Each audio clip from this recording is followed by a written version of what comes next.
The scene when Gene Hackman is walking back to his apartment and he passes the girl on the bicycle. Yes. And then that beautiful shot where you come up from his apartment and you see the bicycle and you see the naked woman run from one room to the other, and then you cut to Gene Hackman and he's handcuffed to his own bed and just absolutely out of his mind. And then counterbalance with Roy Scheider, who is so dapper. Hi there. And so, you know, good looking together. That defined for me the great partnership in cop films. And they were tough. They were guys I would have wanted to go have a drink with. They were badass. All right, Popeye's here. Get your hands on your heads. Get off the bar and get on the wall. Come on, move. Move. I love that character, and I thought Gene Hackman's work was just extraordinary in it. He's that phenomenal balance of good and evil, and clearly a troubled soul. And a great, fantastic, great character. And you know, I'm certainly not comparing myself to that, but it's certainly what I was attracted to in something like Jack Bauer. Was, again, this is a very gray character. It's not black and white. I mean, you mentioned the car chase. It's phenomenal. Is it your favourite ever? What really set it apart from any other car chase that I've seen, even the one in Bullitt, it became an integral part of the story.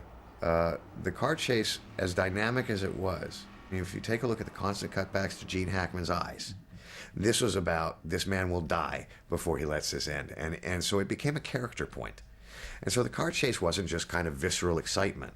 This was a real character point, and he was going to show you who this guy was through this car chase. And that's the first time I really felt I got that from a film. No, I mean, I agree. I think action works best with some emotional content as opposed to just whiz-bang. Isn't that spectacular? Yeah.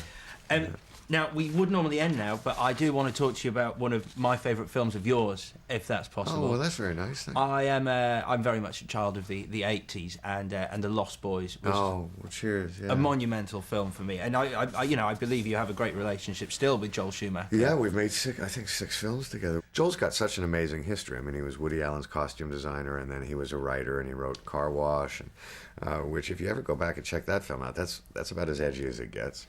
But it had an unbelievable sense of style, and you couldn't really get around the 80s between the shoulder pads and the this and the that.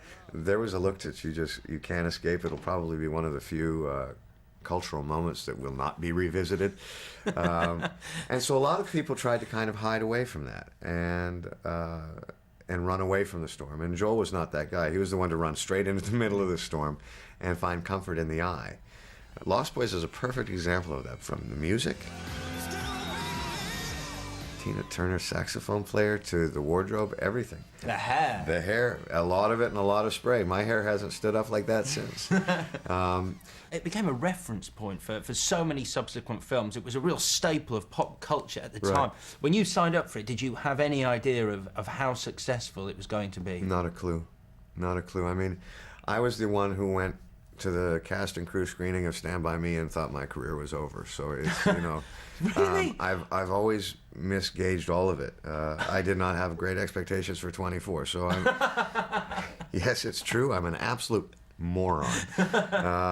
On a personal level, given the choice between the Lost Boys vampires, yourself, the hair, the leather, the cool, the sarcasm. You don't like rice?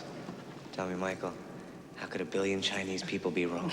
Brilliant, and Twilight's whining emo children, I pick the Lost Boys every time. Bless your heart, thanks. Kiefer Sutherland, it's been an absolute pleasure talking to you. Thank you. Cheers. Thank you. You see, I love Kiefer. I watched him years ago, saw him go through the hardships, and I'm still watching him now. It's kind of like his counter-terrorism agent, Jack Bauer.